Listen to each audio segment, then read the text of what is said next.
Go ahead and call the meeting. Good afternoon, and thank you for participating in Western Riverside Council of Government Executive Committee meeting. At this time, I'd like to call the meeting to order. Please join me in the Pledge of Allegiance. Everybody, please rise.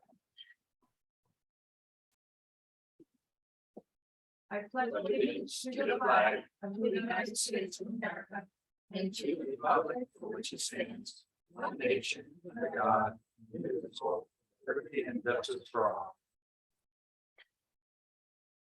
Thank you. That's my favorite part. Janice, will you please call the conduct a roll call vote? Absolutely. When I call your jurisdiction, if you would please state your name. City of Banning. City of Banning present. City of Beaumont. Calamasa. I'm here. Wendy Hewitt. Canyon Lake. Here, finding the button. Here we are. Thank you, sir. Verona. Becky Casillas. Eastville. Hemet. Russ Brown here. Rupa Valley. Lake Elsinore. Brian Tisdale. Menifee. Matt Leesmeyer. Moreno Valley. Ed Delgado. Murrieta. Present. Is that Lori Stone? Yes, see you. sorry, Lori Stone. That's okay. Norco. Kevin Bash. Harris. Rita Rogers. Riverside. San Jacinto. Krista Ruiz. Temecula. James Stewart. Wildemore. Ben Benoit. County District 1. Evan Jeffries. District 2. Karen Spiegel. District 3. Chuck Washington. District 5. And Jeff Hewitt. Eastern Municipal Water District. Phil Pauley representing Eastern. Western Municipal Water District. Brenda Denstead. Riverside County Superintendent of Schools. And let's go back through a couple. I see a couple people have joined us. City of Banning. Beaumont. Eastvale. Rupa Valley. Chris Ross. Thank you, sir. And Riverside. That concludes the roll call, Madam Chair, and we have quorum. Thank you. Moving on to public comments. At this time, members of the public can address the committee regarding any items within the subject matter jurisdiction of the committee that are not separately listed on the agenda. Members of the public will have an opportunity to speak on agendized items at the time the item is called for discussion. No action may be taken on items not listed on the agenda unless authorized by law. Whenever possible, lengthy testimony should be presented to the committee in writing and only pertinent points presented orally. Do we have any public comment? Madam Chair, we have Arnold San Miguel from SCAG. Welcome, Arnold. Good afternoon. Thank you, Madam Chair and members of the committee. Three very quick public comments. As you may all be aware, Senate Bill 197 was enacted into law late last month and changed the housing element rezoning deadlines. Jurisdictions that haven't adopted housing element found in compliance by October 15th of 2022 generally will still have until February 2025 to complete required rezonings. And HCD urges SCAG jurisdictions that do not yet have an adopted housing element deemed compliant with housing element law to submit their adopted housing elements to HCD no later than August 15th. SCAG has resources that may help. For questions on potential technical assistance, you can contact SCAG at housing@scag.ca.gov. A last minute reminder, tomorrow at 11 a.m. to 1 p.m., SCAG and the San Diego Association of Governments will host the Fall Housing Policy Forum on Equitable Housing. You can register online at SCAG. And then next month, a little more lead time, SCAG and the USC Sol Price School of Public Policy invite you to attend our 33rd annual demographic workshop, Forecasting the New Normal. The workshop will be held virtually in 2 parts on Wednesday, September 14th and Wednesday, September 21st from 1:30 p.m. to 4:45 p.m. And you can register on the events portion of the SCAG website. Thank you, Madam Chair and members of the committee. Thank you. Any other comments? Have a good one, Arnold. We're Thanks. moving on to the consent calendar. All items listed under the consent calendar are considered to be routine and may be enacted by one motion. Prior to the motion to consider any action by the committee, any public comments on any of the consent items will be heard. If a member of the committee requests a specific item be pulled for discussion from the consent calendar, we will have that discussion and then vote on the consent calendar as a whole to avoid multiple roll call votes. Do we have any members of the committee who have any questions regarding any of the items? Motion to approve by Menifee. Second, third district. Okay, before we take the vote, do we have any public comments on the consent calendar? I have no requests and I see no hands raised. Great. We do have a motion and a second. Can you please do a roll call vote? City of Banning. Beaumont. Calamasa, Yes. Canyon Lake, Yes. Yes, Canyon Lake. Corona, Yes. Eastville. Hemet, Yes. Rupa Valley, Yes. Lake Elsinore, Yes. Menifee, Yes. Moreno Valley, Yes. Murrieta, Yes. Norco, Yes. Harris, yes, Riverside, San Jacinto, Yes. Temecula, Yes. Wildemar, Yes. County District 1, Yes. District 2, Yes. District 3, Yes. District 5, Yes. Eastern Municipal Water District, Yes. Western Municipal Water District. Yes. That concludes roll call vote for those items and they pass unanimously. Thank you. Moving on to item 6A, an update from Aaron Sassy on activities undertaken by Cal City. Good afternoon. Thank you for having me today. The legislature is back in session as of today, and they have basically through the rest of the month to act on any remaining legislation that's still pending.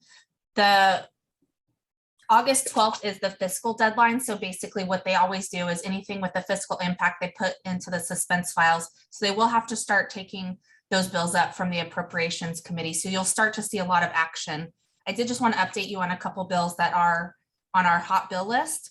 One is AB 916 by Salas. It has to do with ADUs.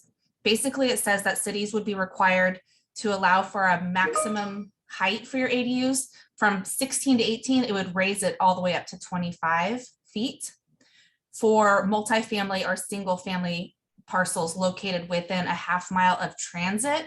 And I know this is where it gets tricky. They always add transit to some of these bills. But basically sometimes that applies for the 15-minute windows of bus services. So you always have to keep that in mind when they have, near transit. There is also another bill that has to do with parking violations. It's AB 1685. It would require cities to forgive at least $1,500 in parking fines and fees annually for homeless persons. And you can request the forgiveness 4 times a year. So that one is moving forward. We are opposed to that. AB 2011, I know I've mentioned several times. This one is by Wix. It requires cities to ministerially approve without conditions affordable housing and mixed use developments in areas where you typically have office, retail, or parking, regardless of what your general plans are. So that one's been moving forward. I know this is a tough one. I've asked for letters. If you haven't done a letter, I definitely would encourage you to do so. There's another parking one. There's basically 3 bills that really limit your ability to do parking for any developments if you're near the transit stops, within a half mile of the transit stop. So another one is AB 2097. I know we've talked about this one in the past. Another one we're opposed to.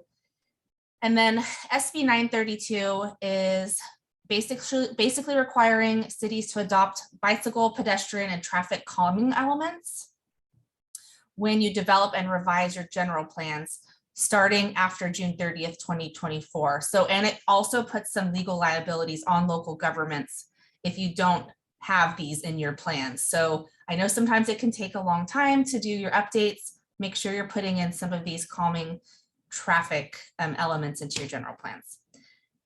There are several catalytic converter bills that we are supporting. I know those are moving through the legislature. I don't see them being a problem.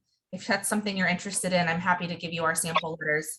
But just know that you will probably be hearing a lot from me in the coming weeks. With that, I'd be happy to take any questions. Erin, is there any good news?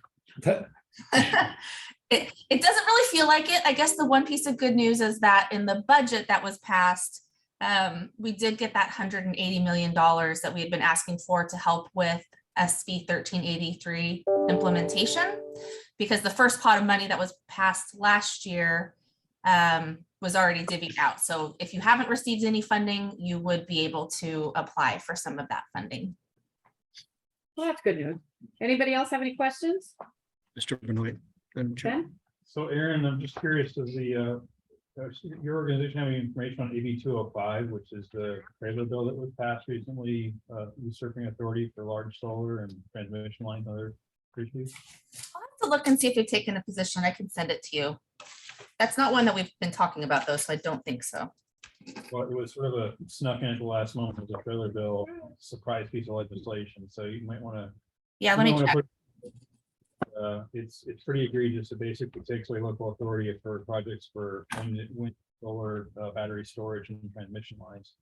I will say I was with a group of environmental type folks / business entities up in at a retreat a couple weeks ago for HMD, and one of the attorneys had a long list of, well, if you're going to do that, you might as well add these other 10, 15 things to the list. And just I can't imagine continuing to lose that local authority on so many other items, but this is already bad enough.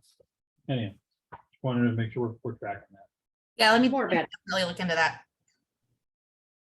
Ben, you had to add to the bad news. Sorry, and that was one that they snuck in. So we might They're wanna- always sneaking stuff in, aren't they? Yeah.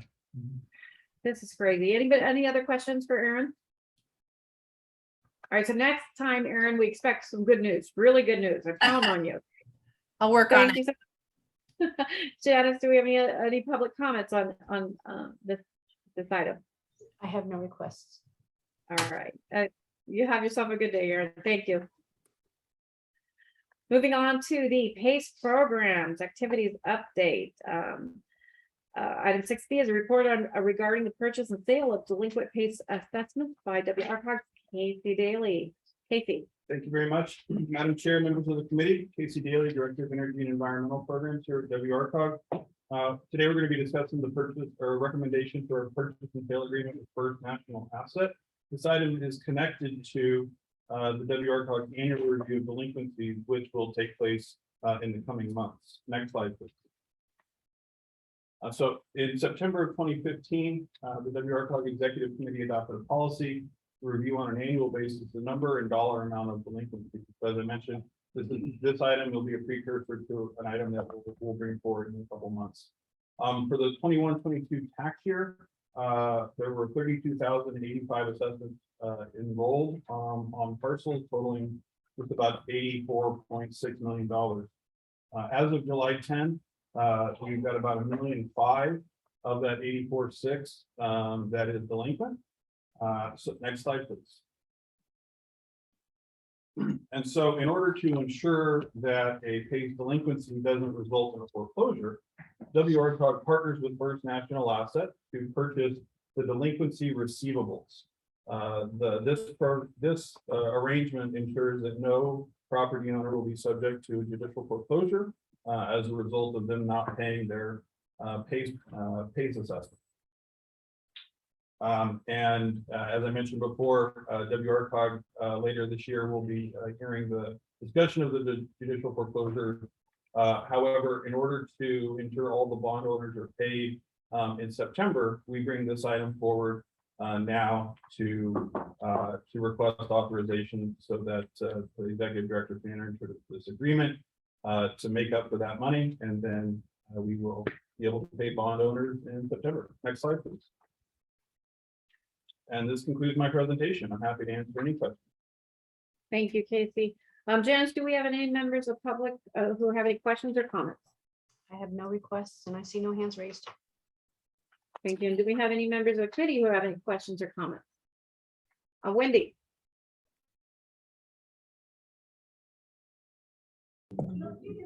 Sorry. Yeah, I did have a question. So why would you don't want them to just go to the tax collectors and then why would we hire on this enforcement action instead of just letting it due process? That's a great question. Thank you for asking. So the WRCOG Executive Committee in the past has had a policy not to initiate foreclosure proceedings on homeowners for failure to pay their PACE assessment. And this arrangement that we have with First National Asset allows for us to ensure that the bond owners are paid in full, because that's our obligation as bond issuer, to ensure that the PACE bonds are paid in full and on time. But then also so that the WRCOG Executive Committee is not put in the position of having to decide, do we initiate a foreclosure proceeding on a homeowner because they failed to pay their property taxes? Right. So that's what this arrangement allows for. I hope that answers the question. Thank you. Absolutely.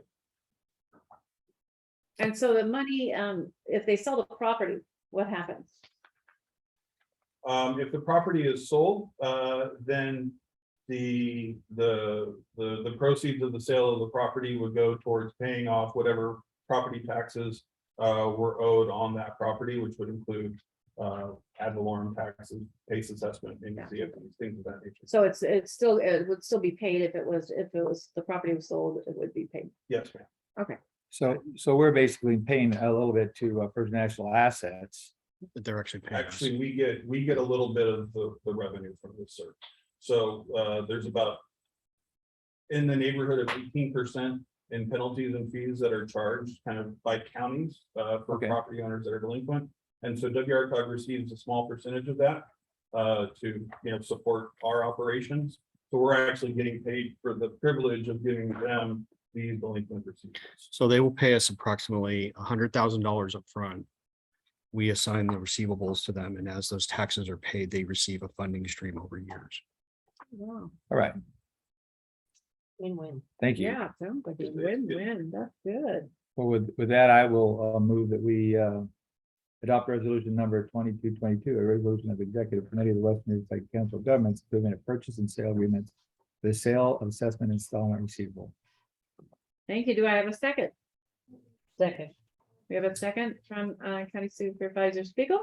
I'm going to go ahead and go ahead. Oh, and then also, we can do that all in one, and authorize the executive director to enter into a purchase and sale agreement substantially as performed with First National Assets for the purchase of delinquent asset receivable. Very good. You're hired. Janice, can you please conduct a roll call vote? Absolutely. City of Banning. Beaumont. Calamasa. Yes. Kenyon Lake. Yes. Corona. Yes. Eastvale. Hemet. Yes. Rupa Valley. Yes. Lake Elsinore. Yes. Menifee. Yes. Moreno Valley. Yes. Murrieta. Yes. Norco. Yes. Harris. Yes. Riverside. San Jacinto. Yes. Temecula. Yes. Wildemar. Yes. County District 1. Yes. District 2.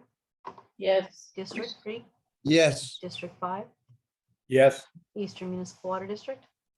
Yes. And Western Municipal Water District. Aye. Thank you. That concludes roll call vote for that item, and it passes unanimously. Thank you. Thank you. Moving on to the Smart Street Implementation Plan and Board Assessment. Item 6B is presentation of findings of the Smart Street Implementation Plan and Broadband Assessment by WRCOG. Daniel Silvero. Good afternoon, Madam Chair and members of the committee. As mentioned, Daniel Sotero here, Program Manager at WRCOG. We're here. I'm joined here today with Don Wilson of Michael Baker International, who's been our consultant to develop this Smart Streetlight Implementation Plan and Broadband Assessment, and we'll be presenting the findings as well as potential next steps. Next slide, please. We'll be presenting the plan and the broadband assessment in two different steps, focusing the first half of the presentation on the Smart Streetlight Plan, specifically the latter portion there, the implementation plan and implementation plan and outreach will is one of the pieces of suggested action that we are asking for. And then we will focus on the broadband assessment thereafter. Next slide, please. So starting with the Smart Streetlight Implementation Plan, the reason we did this study is because it stems from the Regional Streetlight Program. Early on, the cities that participated in our program identified that smart cities and revenue generating opportunities could potentially make them eligible for those opportunities by owning streetlights. At the same time, we also recognize that all cities that either own streetlights or any types of other infrastructure such as park lights or parking lot lights, even buildings can be used to attach smart city devices to. So we developed this smart streetlight plan so that all of WRCOG's member agencies could look into what a smart city can mean to them. Now you might be asking what a smart city is. It can be defined as a potential approach to developing your cities that integrates technologies to help improve your infrastructure, can also help reduce costs and resource consumption, can also be used to enhance community services and economic opportunities as well. Throughout the process, we've also learned that there are quite a few member agencies that are looking into smart cities as we were developing the plan. Quite a few of our member agencies are actually already using smart city devices, even some that are looking at potential broadband opportunities as well. And so taking all of this into hand, we, as mentioned, we wanted to take the next step and develop this smart streetlight plan. So with that, I'll go ahead and pass it on to Don Wilson, who will take on the next few slides here. Don? Daniel. So as part of the project, we did some outreach to the member agencies through an online survey, through a series of workshops, and also some one-on-one meetings. Several of the agencies participated in the online survey, and this gave us an understanding of the readiness for smart technology within the region. We followed up that survey with our 2 workshops. The first workshop focused on introducing the different types of technologies to the member agencies. We also presented the research that was conducted to date, and we had a discussion of the local needs and the types of technology that might align with those types of needs. That first workshop was followed up with a series of one-on-one meetings to dive a little bit deeper into what types of technology might help the local agencies address some of the concerns that they have in their communities. The second workshop focused on the procurement and implementation strategies identified in the overall smart streetlight plan. And during this workshop, we shared information and we gathered input regarding the ways in which procurement might occur, and also some questions they had about implementation. So if you could go to the next slide. In addition to our stakeholder engagement, we conducted research and interviews with other cities that have been either active in or recognized for the implementation of smart technologies in their local cities. Agency representatives that we met with were really welcoming and shared with the project team information pertaining to their procurement methods, some of their lessons learned, and overall status of the technologies that they had implemented to date. And you can see on the slide here, we interviewed Kansas City, Los Angeles, Columbus, Chicago, Las Vegas, and San Diego. And each of these agencies brought a very unique perspective to their different experiences. On the next slide, you'll see some of our key takeaways from the interviews and the research that was conducted. I'll just go through these very quickly. First key takeaway was to identify program parameters ahead of time and consistently across all of the agencies that we talked to, understanding the problem that needed to be solved, as well as what their readiness and system capabilities are, were paramount to the program's success. Also identifying the roles of city leadership, as well as the local public works group, and creating that vision was an important step in the process. Really understanding where the technology and the local agencies are today, as well as their staff capability, was important to understand just how much the agency could take on.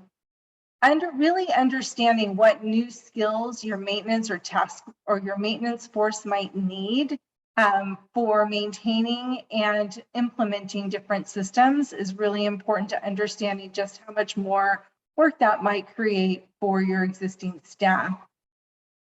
Starting with a pilot project for testing technology and data quality is important. Rather than just jumping feet first and purchasing new technology, which, as we'll talk about in a minute, is ever changing, a pilot project will allow you, the agency, to consider different vendors as well as technologies and understand some of the limits and capabilities of the different systems that are available. Also, understanding the business model that would be most suitable for the local agency. For most cities, smart applications have been an expense. They are not revenue generating.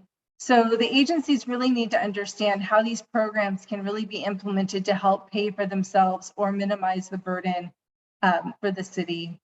And then understanding who owns the data and just how much data you'll receive through smart technology is really important. Developing contracting documents that are favorable to the local agency, understanding who owns the data and how that will be stored is really important to privacy and also for your agency.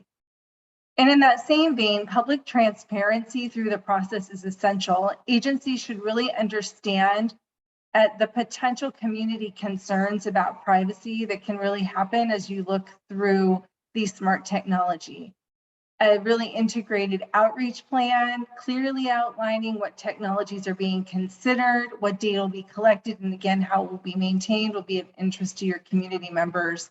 So decision makers and the community buy-in is highly recommended if any of the devices that are being considered as part of the smart city could be potentially controversial. So in addition to talking to the public agencies, we also dove into the different types of technologies that are available today and those that are emerging. So if you could go to the next slide. What we do know is that technology in the smart city world is changing at a very rapid pace. So as part of this work effort, we identified the existing and available emerging technologies and how those could be mounted to your existing street light poles or integrated into the poles.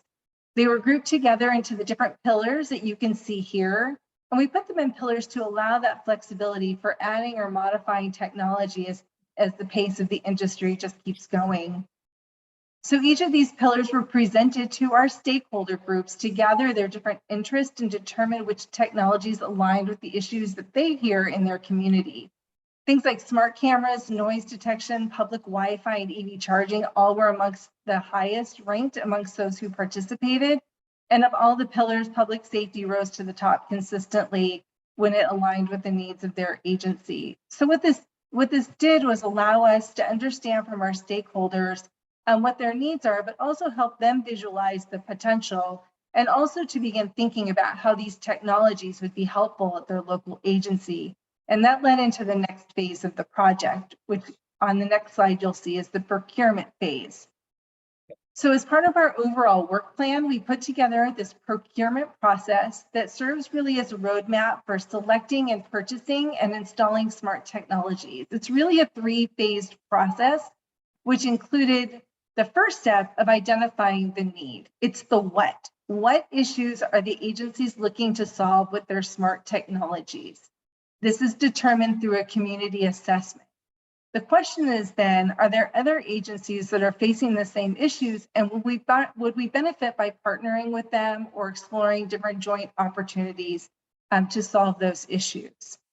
Once the issues are identified, the next step in the procurement process is to determine which technologies best align with those issues and provide the solutions for collecting the information and the data needed to resolve that issue. And as I mentioned, since the technology are changing at a very rapid pace, we would recommend that a request for information be issued to vendors who provide the technology to really understand the how. How do the systems operate?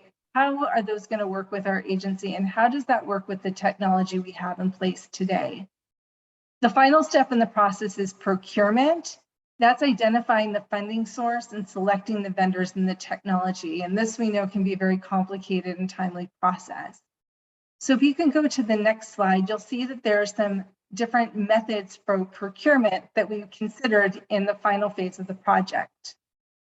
So there's many ways in which to secure funding for successful implementation of smart technologies. The one that's recommended is a demonstration or a pilot program. It's an efficient way to test these new technologies for the local agencies. It allows the member agencies to ask questions and troubleshoot the issues with the vendor prior to making a large investment in one vendor or one product. Another thing to consider is the option for public-private partnerships. While we know these can be really tricky, they're very effective at getting the work done quickly and can be integrated into things like conditions of approval or new ordinance within the local agencies to make sure that projects as they move forward meet citywide smart city goals. And then finally, grant funding is becoming more readily available for smart technologies. And of course, this is only going to help but offset and reduce some of the cost burden to the different member agencies. So that'll turn things back to Daniel. Great, thank you, Dawn. And so as mentioned, in this Smart Streetlight Implementation Plan, for this presentation, we will be asking for a suggested action from the committee, and that'll be focusing on this implementation strategy here. So the implementation strategy is presented as a three-phase approach, starting with an assessment phase, testing and piloting, and then finishing off with an expansion phase. Next slide, please. As mentioned, this assessment phase would include a variety of surveys and stakeholder engagement to identify the needs of each of our agencies for that needs assessment. This would also be an opportunity to identify those potential partnerships. This will also give WRCOG and its member agencies the time to identify the scale of the program, whether it's going to be a regional implementation, citywide, or site-specific. This would also allow the member agencies to conduct an agency assessment where WRCOG could assist members to conduct some surveys to help identify those capacities they have, the capabilities of their staff, any potential gaps. And finally, this assessment phase would be wrapped up with a technology assessment. As mentioned, there would be a request for information, utilizing the information that we take from the stakeholder engagement process to identify and assess potential technologies that WRCOG and its members would be interested in implementing.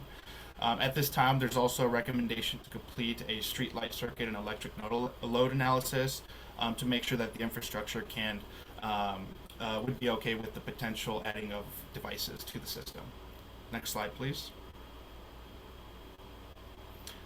The second phase would include the testing phase. As mentioned, there would be either a regional, a citywide, or site-specific scale of the pilot project. Once it is implemented, it would either be led by WRCOG or it would be led by the individual member agency. Either both would be acceptable and can use this document to either implement and design their programs either on a WRCOG regional level or a city-specific level. There's also recommendations to conclude stakeholder engagement. As mentioned, there is a desire to capture that public input and public opinion on the data that's being collected, how it's being used, and the devices that are being installed. The testing phase would allow the member agencies and WRCOG to conduct a cost-benefit analysis where it would be determined if the devices are beneficial and successful for what either WRCOG or the member agencies were going for with their piloting. Next slide, please. The final phase of the implementation strategy would be the expansion phase. At this point, the devices or smart city technologies would have been determined to be either successful or not, and if successful, to be able to move that to full-scale expansion or full-scale deployment. The agencies would need to identify the procurement strategy and the potential funding mechanisms. As mentioned, we did look into a few of those procurement strategies in this document, and those are outlined in the procurement strategy section. There's also a recommendation for a second RFI to make sure that those technologies are still relevant and can still meet the needs of the agencies and what their goals are. And that would end with the full-scale deployment of the Smart Street Light project or Smart City project. Next slide, please. So moving on to the broadband assessment. As mentioned, as part of this Smart Streetlight implementation plan, we also conducted a broadband assessment. Understanding that one of the key requirements for implementing smart cities is accessibility to broadband, accessible, reliable broadband. And so if you could go to the next slide, please. One of the reasons why broadband is particularly important to WRCOG member agencies is, well, I'd also like to mention that this broadband assessment was also at the request of one of our member agencies, and both the Smart Streetlight Implementation Plan and the broadband assessment also meet some of the strategic plan goals. That's item 5.1.3 in WRCOG strategic plan. And so why broadband might be important to your member agency, there's actually substantial federal and state grants at this time. COVID really showed us what the digital divide means. The digital divide is the gap in accessibility to broadband between different members of the population. So as different residents and community members worked from home or received their educations from home, that also led to an increased demand for internet bandwidth. Most folks also carry a smartphone. Some maybe even carry 2 smartphones or more different devices. So overall, you can understand that there's an increased demand for internet bandwidth. Some of the roles that WRCOG can help members with is potentially to share the funding opportunities that are available, and also to potentially convene regional efforts, help create meetings for members to discuss these opportunities. Next slide, please. And so through our broadband assessment, we completed some stakeholder engagement for broadband initiatives in our region and outside. We met with the County of Riverside to discuss their RivCo Connect program, in which they developed a broadband master plan to connect the entire county. Unfortunately, that did not move forward, but what the county is looking to do now is to help streamline the permitting process at each of the cities in the County of Riverside and each of the public agencies or permitting agencies. The county would also like to work to bring national providers to the local community, bring ISPs and stakeholders to help serve those either underserved or unserved areas with broadband. The county would also like to work to identify coverage in different areas and what the service is provided and what that level of service for broadband is. And finally, identify potential funding and billing assistance programs to assist residents with affordable broadband. We also met with the Inland Empire Regional Broadband Consortium. The IE Regional Broadband Consortia is a nonprofit agency which is funded by the California Public Utilities Commission. Their goal is to address broadband deployment issues and ultimately deploy broadband in our subregion. They work with nonprofits, they work with public agencies, private internet service providers, and ultimately have worked to secure about $55 million in grants and have awarded those grants to develop broadband networks in unserved communities in both Riverside and San Bernardino counties. Next slide, please. We also met with individual municipal agencies or agencies that have municipal broadband initiatives, including the cities of Loma Linda and Rancho Cucamonga. We also spoke with the South Bay Cities Council of Governments for their South Bay Fiber Network. Next slide, please. And through those conversations, we learned a variety of things when it comes to implementing and operating a municipal broadband network. First, one of the key items for getting around is a dig once policy. And what that is where public agencies can require the installation of broadband facilities, particularly conduit and or fiber, whenever there's already a roadway construction project or some type of utility project. So as there is trenching going on, it's recommended to install those broadband facilities as it makes it much less costly and disruptive to both traffic and the roadway. If broadband were to be installed at the time that the roadway or utility upgrade is occurring. There's also some of the key lessons learned related to installation, include installing as much fiber as possible. We learned that through the city of Loma Linda, that having expansive fiber networks helps to meet the needs of a growing community. And it also helps with redundancy. If the network were to ever go down, there's other loops in which broadband can still meet the community's needs. In terms of the business models for broadband, we learned through those stakeholder engagements that public-private partnerships, while complicated, they can be effective at expediting infrastructure installation and ultimately operating that broadband network. We also learned that the municipal broadband networks are not revenue generating. And while that is the case, the goal of the the goal of the public agencies that we spoke with was to provide affordable and high-speed internet to underserved or unserved areas.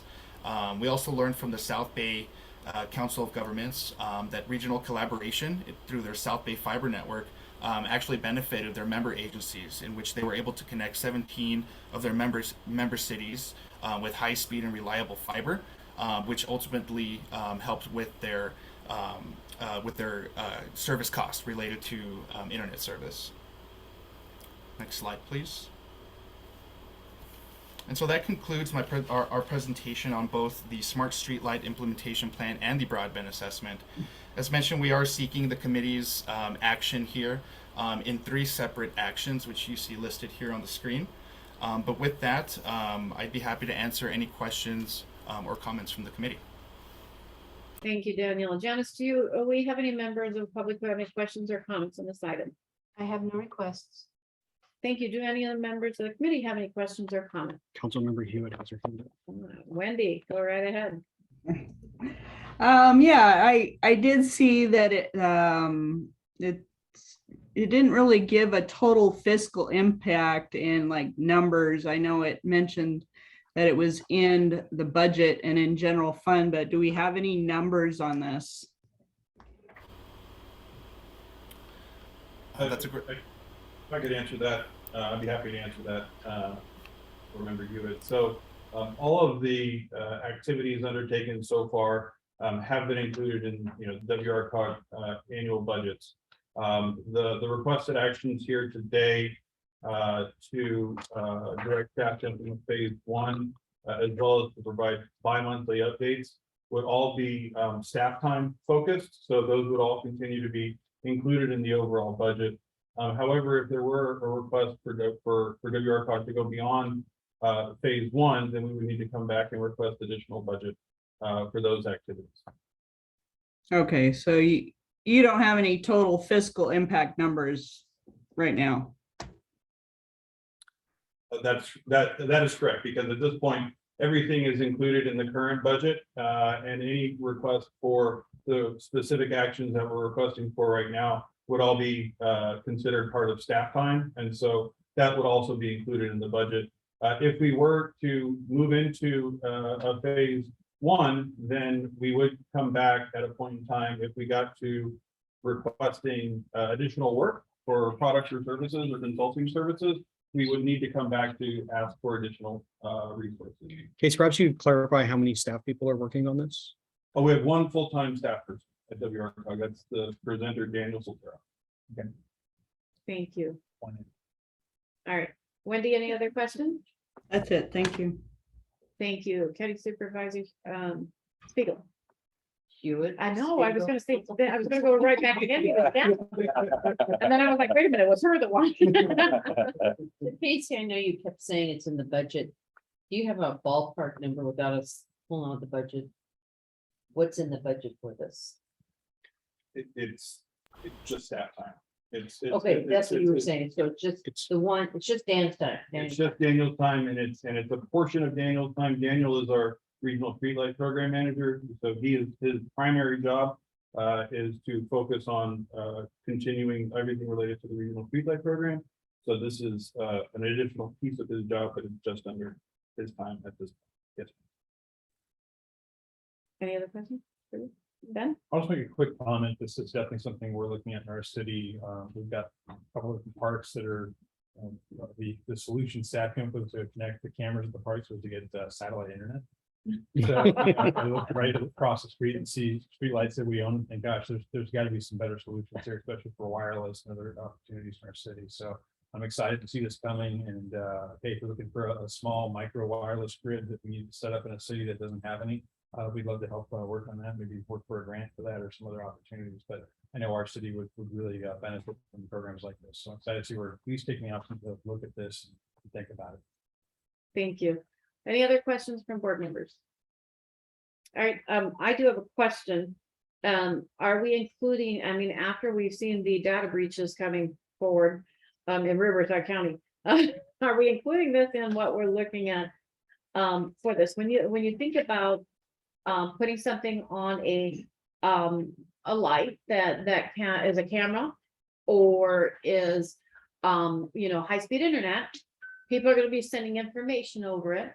So, we're looking at security for that, or we're looking at a way, I know you mentioned in there that you were talking about, what was it? It was, who provide, it's back, can you go back a couple screens? Go to the one more. Keep going. More than a couple now. Yeah, now he's going, I think he's gone way past it. That's it. Stop right there. Okay, so you were looking at smart cameras, other detection, all of these different things that are bringing information to and from. And so my question is, are we public Wi-Fi? And I want public Wi-Fi as bad as you do, because our communities are not set up really for it. So this is a great opportunity, but what I'm concerned with is we're providing public, a way for them to access the internet. What happens if there's some type of data breach? And are we going to be responsible? WRCOG would we as an organization be responsible for putting this thing in, if that would happen, that type of thing. Absolutely. So I'll start by saying that, privacy data and security was looked at in this and will continue to be a major focus as we, if we get direction to move ahead down the road. So I don't know, Daniel or Don, do you have any particular insights or comments you'd like to share related to privacy and data security? Sure. So that's definitely one of the items that's addressed in the implementation plan that we developed as one of the key items that member agencies and or WRCOG would need to look into. So what that means, and it really depends on who would be storing and maintaining that data. So if, say for example, devices that are put up on streetlight poles, cameras, for example, if they're storing on site within the device, it could be either the vendor's responsibility if they own and maintain that data, or it could be the city's responsibility.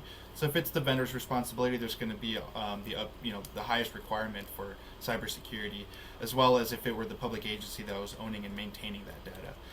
So we do recommend that as one of the key items to be looked at when developing or implementing smart city technologies for your cities. So why couldn't I word it just like you did? You did it beautifully. Privacy and data security. I had to walk all the way around because I absolutely love this. So I am going to go ahead and make the motion to approve all three items that you're requesting. Do we have a second? Also, We have a second from Ben Benoit. Do we need to read the stuff I read? Are we good? You're good. You Okay. can just say staff, move staff recommendation. Move staff recommendation then, and I'm going to ask Janice to go ahead and I'll do a roll call vote. City of Banning, Beaumont, Calamasa, I'm going to abstain. thank you, Canyon Lake, Yes. Corona, Yes. Eastvale, Emmett, Yes. Rupa Valley, Yes. Lake Elsinore, Yes. Menifee, Yes. Moreno Valley, Yes. Murrieta, Norco. Yes. I'm sorry, Murrieta, was that a yes? Yes. Thank you. Harris, Yes. Riverside, San Jacinto, Yes. Temecula, Yes. Wildemar, yes. County District 1. District 1, I'm abstaining as well. Thank you. District 2, Yes. District 3, Yes. District 5, Looking forward to those bi-monthly minimal updates. Yes. Eastern Municipal Water District, Yes. Western Municipal Water District. Aye. Thank you. That item passes with 2 abstentions. Thank you. We're going to move on to item 7, report from Technical Advisory Committee Chair, Rob Johnson. I know Rob a little bit. Hi, Rob. You're up. Good afternoon, Madam Chair, members of the Executive Committee. Happy to be here. As you can see in our last TAC meeting, we had a couple of changes. I'll be the chair for the next year, so you get to hear my boring updates at your meetings. Our vice chair was Rod Butler from Rupa Valley, and second vice chair Clara Miramontes from Paris. So we're all looking forward to providing you updates when we can. We had a really good presentation, and I hope I don't steal anyone's thunder from Chris Gray on the TUMF receipts from last fiscal year. So a couple of kudos go out to some pretty significant increases for Norco, Banning, Rupa Valley, and Hemet. They are agencies that had increased development and funds into sub-regional accounts or those TUMP zones that we all argue over who should get what money from. But the top 5 collectors continue to be Riverside County, City of Menifee, City of Beaumont, City of Hemet, and City of Moreno Valley for last year. So pretty excited about getting some additional funds into the TUMP areas so that we can all fight over whose roads need to get improved quickest. And then really appreciate the approval of what you were just talking about. Daniel Sotero came to the TAC meeting at the last meeting. We recommended that that come up here to you all. I'm really excited about it, and I believe that most of the city managers and most folks in the TAC are pretty excited about it, especially the 12 cities that were provided those various opportunities as went through that assessment and provided some information to Daniel and the WRCOG staff of one right now. But the Wi-Fi, the light dimmers, noise detectors, EV chargers, speakers, and the electronic street banners are something that we in San Jacinto are really excited about. So we continue to revitalize and make improvements in our main street, just a 2-block area. But those things will come with nice new technology and some pizzazz, and we hope to make improvements in our property values doing that as well. So lastly, and of course it's my first time doing this, so hopefully I'll get some feedback. Don't do that, don't do this, do more of that, go away. In speaking with my city manager TAC colleagues, though, we are all in obviously various stages of the same challenges. And so those challenges obviously continue to be addressing the homeless and at-risk population, those that are addicted or seeking mental health, and what types of facilities, obviously funding options for all of those. And of course, redevelopment type resources as well. Many of us have red tagged buildings in our main streets or our downtowns or our areas that we're looking to revitalize. And what we've found out here, obviously, is we have a really strong and a little bit larger opportunity zone. So we're heavily into opportunity zones and providing that information to the development community, as well as my other colleagues that have those issues in certain areas of towns, which of the town or the city, which we would like to revitalize and rebuild. So we're just really trying to focus on those items, either through the TAC or as we work together hand in hand as colleagues as city managers. So that's all I have, Madam Chair and members of the committee. Excited to be here. Thank you for your time. Well, congratulations on the chair position. It was kind of fait accompli, but appreciate that. A big deal. A big deal for him. So congratulations, and we'll see you tomorrow. Thank you. Have a good one. All right, we're going to move on to report from committee representatives. Brian Tisdale from CalCog. Yes, so we did have a meeting in July. Basically, the meeting was to approve our budget, but we did go over some of the legislative updates. And so again, they sort of follow the same lines as the League of City. That's why it's so important that you guys feed me information so I can make sure that, you know, they hear our voice loud and clear. And that's basically it. Thank you. So you're so welcome. Sandag, they did not have a meeting. They are having it tomorrow with SCAG. So we will get the update for that. SAPA and OW. Oh, wow. Oh, wow. Oh, wow. Yeah, it's a mouthful. Yeah, one waterway. But yeah, we're still going through. Luckily, we had our meeting. We didn't have a cancellation as we canceled out twice for that. But we finally got the Prop 1 round 2 projects in. As I said last time, 24 projects. They were requesting 67 million plus. Unfortunately, there's only about $20 million available. So the projects will be reviewed, and they will be announced in late September, in early October, and then submitted to Department of Water Resources for the final. And that concludes my report. Perfect. Then the night for AQMD. Sure. Yeah, I did not have an AQMD meeting last month, but I did attend a couple of the conferences, including a conference where I got to work with and talk quite a bit with our colleagues at the CARB, the California Air Resources Board. I just want to put on everyone's radar their current rule for mobile. There's actually a scoping plan, and also a rule that they're contemplating for heavy diesel trucks or all trucks. Any fleets larger than, I believe it's 10 vehicles and $50 million in assets, but this would also include municipal fleets, would require to be zero emissions by 2045. And that does not mean you cannot buy that truck any longer. It means you have to turn that truck off in 2045, turn the key off. So if you can imagine us having to do that to all of our fleets to that point, it's going to be extensive. And there are a few folks, including myself, that are working hard to try and get that board to recognize that there needs to be some carve outs, for instance, for things like RNG, like what we have in the city of Paris. Right now, there's no carve out for that. So this wonderful process we see of taking our lawn clippings and using that fuel in our trucks here locally to go pick up the lawn clippings would have to be shut down or turned off. They can still put it into the system, but they can no longer use it in the trucks.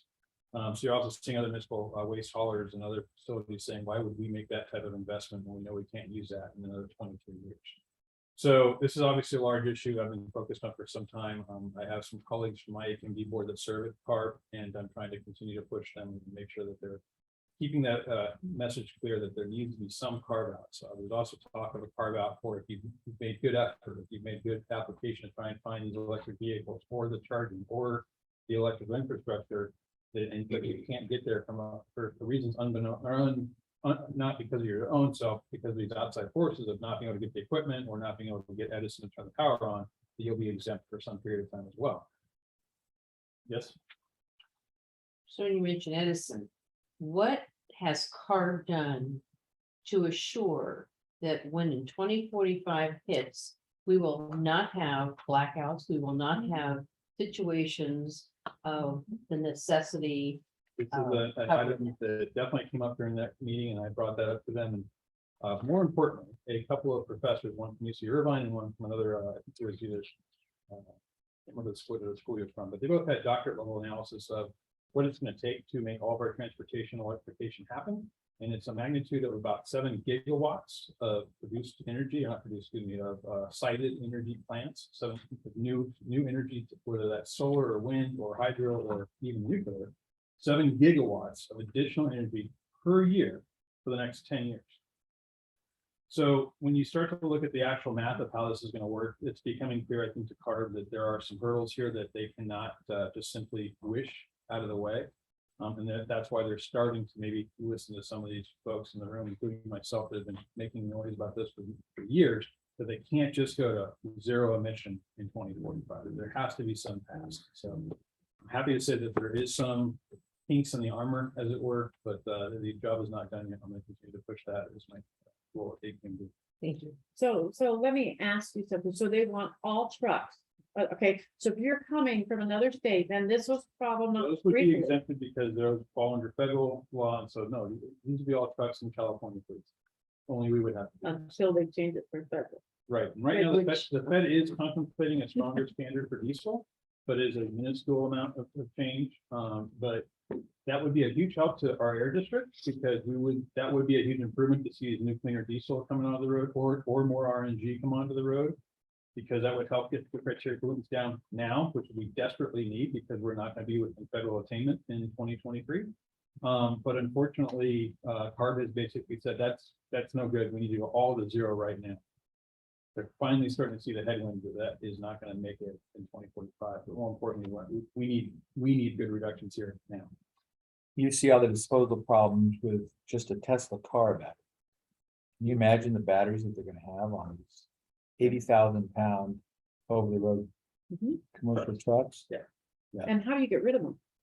Well, Once you. well, they're counting on technology that we don't have yet. Yeah. They call it's called a black box, and that's the technology that we don't know about yet. And that has been part of the We don't federal, know, but we're gonna federal. part of the federal law for quite some time. We're allowed to use such language. But yes, I've been continuing to argue that we can't get there. The cost will be too high. And as a big believer in all this stuff, I recognize that we need to set realistic goals, and this is definitely not one of them. So I'll continue to push back at CARB where I can to make them do. Thank God we can make livery stables for unicorns. Here we go. I want one. All right, any Skag Regional Council and Policy Committee representatives have anything to report? All right, seeing none, it has been a very busy month. And it's getting busier. This week is just jam. But I don't really have any updates yet, but I will give you some on the next one. So Kurt, it's your turn. All right, so I have a handful for you. So first, when we last spoke, the WCE plan of adjustment was scheduled to be heard on July 14th in federal court.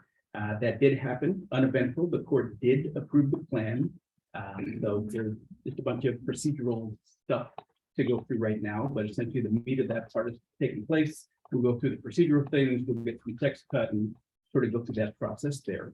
CalPERS, those of you who are CalPERS agencies, I would just recommend that you pay close attention to CalPERS in the coming months, not just because of the most recent investment return of negative 6.1%, but because there was a retired annuitants rule change that has been proposed, which I've taken a look at it. The TAC members have gotten a reminder from us as well. The initial comment period ends today. There will be a second comment period, but the second comment period will only be for comments related to comments that went in for the first comment period. But it is essentially intended to, as they put it, clarify some pieces around the use of retired annuitants. I find the language a little difficult, and it makes it more difficult depending on whether you are using someone who previously worked for your agency or not. So I find it a little complicated. For some of your agencies, it may be a non-issue, but I know some of our agencies rely quite heavily on annuitants. So I would recommend that you take a peek at what's going on over that side. Internally, we have our, no, I did not come up with the names, Good Vibes Committee, which focuses on sort of the employees and fun things for that. So they've reconstituted and doing quite a few things, actually, including voting last week. But more importantly, they have reinstated an employee of the quarter. So I'm pleased to announce that selected by his peers, Farzad Habibi was the employee of the quarter. So we were able to sort of recognize him and appreciate him on behalf of his peers for some of the things that have gone on that way. Also internally, as you know, we have a new auditor. So we're in the middle of our interim audit, which is going along fine. The new auditor takes, it's a little more intensive than it is when you have someone else, but just as you're aware, that's going along quite well. Another update for you. You previously gave direction to negotiate with Beaumont on related to the Beaumont settlement. They owe you $1.4 million over a series of years. The question came up of would it be acceptable for them to pay it in a lump sum, and then if so, what kind of discount would be offered? We took a look internally and essentially took the position that we wanted to have a break-even point so that taking the deal would not have any negative impact on WRCOG, essentially making sure we were getting exactly that. One thing that complicates it is that the money that they owe does not accrue interest, so it's a flat 9.4 period. So that makes it more complicated to try to get a discount. The second piece is that looking back, and PFM, our financial folks, went ahead and took a look back for us over the last 10 years, so we could see how much we earned, use that as a baseline. As you know, interest rates over the last 10 years were not stellar. So what we ended up with was a break-even point that was significantly lower than I think they were looking for. So they have respectfully declined the offer. At least at this point, if something changes, they may come back to you with another ask. But otherwise, we will consider that matter closed unless something new happens or we receive new direction.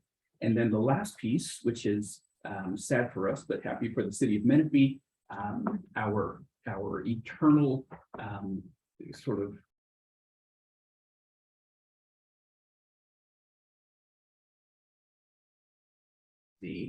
we'll be heading over there. And her Kurt, last day Kurt, I'm sorry, the sound system just kind of took a pause. All we heard was the city of Menifee. Okay, are you able to hear me now? Yes. All right, so we are continuing to play musical chairs with staff among the various member agencies in the subregion. And the most recent is that Menifee will be benefiting from Susie, whose last day here at WRCOG will be Wednesday. So those of you in the office, feel free to wish her well. And for those on screen, she can probably hear you right now as well. And that will conclude my report. Have you ever noticed that you're training these people and they're such quality people that everybody's coming and sneaking behind you? Yes, but it's better than the alternative. Well, that's true.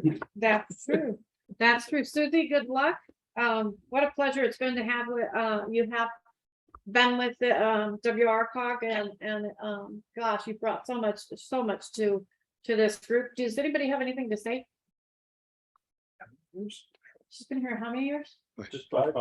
5 years. 5 years in today's age is a lot. That I mean, really, you know, they change jobs every couple of years, and it just kills me. It's not like when we were, I think that's how long we were young. I'm like, I think I've worked 14 years from my last company, you know, so 5 years is a good term. Good run for right now. All right, do we have any items for future agenda? Doesn't look like I see any hands. All right. Susie was just on the screen. Susie, we saw you for 2 seconds. Hi, thank you. I just want to thank everyone. It's been a great 5 years, and you know, this transition is exciting, you know, but I want to thank everyone and the relationships that I've made and will continue to grow. And you know, I'm always available and not going far, so I will still see you all. We better. We know where you're at, Menifee, right? Or she could have a well tomorrow or something. Oh, Phil? I mean, well, we'll see you there. Sneak in there sometime and surprise you. All right. Any general announcements from anyone? Yeah, I'd like to say that this morning I was out at a ribbon cutting out in Banning. Very exciting times there. We'll see if it'll work along with, like, the city of Riverside has used pallet houses. We've got 20 pallet houses out there now. Is helping them clear up that miniature you know, the thing along the skid row along there between. Yeah, so we'll see what it does. We'll keep our eye on it for about 6 months. Hopefully this will all act as a transitional housing, and I think a lot of other cities will take notice if indeed it works out well. So that's exciting. Hey, Supervisor Hewitt, I have a question. Sure. This is Ed. Hey, Hey, how many of the homeless guys took advantage of those homes and are in them? Are they full? I saw like 10 of them. They're full. Yeah, they're full. Oh, okay. So they sleep two. There's 20 units each, so there'll be 40 of them. And they had more than that there, but then all of them did not choose to go there. So, but it also, remember, there's a couple things there. It allows Banning to be in compliance with the Boise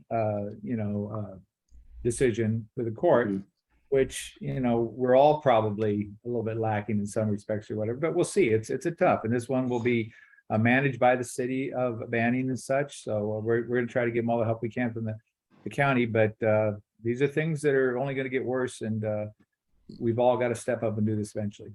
So Have they noticed any interest? No, and again, we'll see. Yeah, I suspect they will. Brenda, are you still on? Yes, I'm here. Brenda, I have a landscape with style Yes, magazine. Can you tell us about this? absolutely. So this style guide was developed by staff in-house here. It's a beautiful illustration. It allows for several different landscape types to have the regular customer just be able to adapt their outdoor watering, which is one of the biggest water users that we have and what we're trying to get everybody to cut back on. And this gives you a variety of options. So you can get it for attracting hummingbirds or butterflies. You can go to strictly succulents in here if you'd like to do that, or a Mediterranean style, a desert style, a variety of different things. And it gives you all of the plant palettes and everything available. So it's a beautiful, beautiful guide, and we have it available on our website too if you'd like to see that in full color. It's about 24 pages, and it gives you an entire option, and you can mix and match if you'd like, and take those as suggestions. But it's beautiful, isn't it? It's absolutely easy to plan your backyard now or front yard. Yes. I'm just stunned when I saw this at one of our events. I think it was the community garden that we opened up, and they brought these out. I went nuts over it, and everybody did, because we can now, it's just by numbers. So I know you can't see this very well, but it's by numbers. So if you find a plant that you like, you can put it with all these different plants, and it shows you how many to get if you have a certain size area, and where to plant them next to each other so they look very similar. It's not only a stunning, but it's really easy to follow. And Yes. I'm taking this to my council meeting tomorrow night. And I'm going to also take it to another meeting that I'm going to on Wednesday night. And this is absolutely brilliant. I wish every citizen would take advantage of this, and all of the cities would take advantage of this and look at this. I mean, if you have any yard work to do, this is book to have. This is it. You guys Absolutely. did a fabulous job on this. And, Oh, and this thank is you. what Thank you. You guys partnered with us on, right? Yeah, With the this is yeah, we've done a couple of different things, and we had a different landscape book and a different information guide that we passed out and did with a publication in print with WRCOG for sure. Yes. And happy to send the link out to their website. I could send that to Janice if Janice wants to push that out to all of the members, and they can share that on their websites or pass the information along, because we're happy to share it and hope that people use it. Oh my gosh, I think my backyard, when I get I'll send you a picture. Absolutely. That's the best thing I've seen. Any other general comments? Kevin Bash. Kevin, Yeah, hi. I just wanted to invite everybody, August 25th at 6 o'clock. The city of Norco is working with a young man in Corona, RJ Spiegel, and we are putting on a candlelight vigil for the 13 lost. August 25th, a year ago, as you know, we lost a young man from Norco, Kareem Nakui. And so you're all invited to come on out, and let's not forget these 13 who were killed a year ago. Thank you. That's all I have. thank you. And anybody else? All right, our next meeting is we're going to announce it before we go to closed session. The next executive committee meeting is scheduled for Monday, September 12th at 2 p.m. on the Zoom platform, and an option of the committee members to attend in person. Hopefully we'll see you here. I miss seeing everybody. And now it looks like we will be moving into closed session. Are there any members of the public who wish to speak on any of the closed session items at this time? And we do have a required announcement. Perfect. This closed session is regarding a claim filed by John B. Koch, received February 22nd, 2022. Thank you. So at this time, there's no anticipated report out of closed session other than what you just stated, and we will be adjourning from closed session. But this time, staff will be moving everyone into the waiting room except the committee members, legal counsel, and relevant staff. This time, I ask everyone turn on your cameras. You won't have to keep them on for the entire meeting, just for the transition to closed session. Hey, give me a second to make sure everybody's out of here. Don't you have to announce when we're done with closed session? Janice, are you in the dark or do you have a tan? I have a tan, but it's kind of dark. My light's not very bright. Unless. I guess. Unless there's a settlement. Unless there's a settlement. You the dog, did you have a taste? You were funny. He was down the beach. Gee, like, fucking- There we go. Now Wow, we can see people. wow, look at that. Oh, look at Jackie's baby. Huh?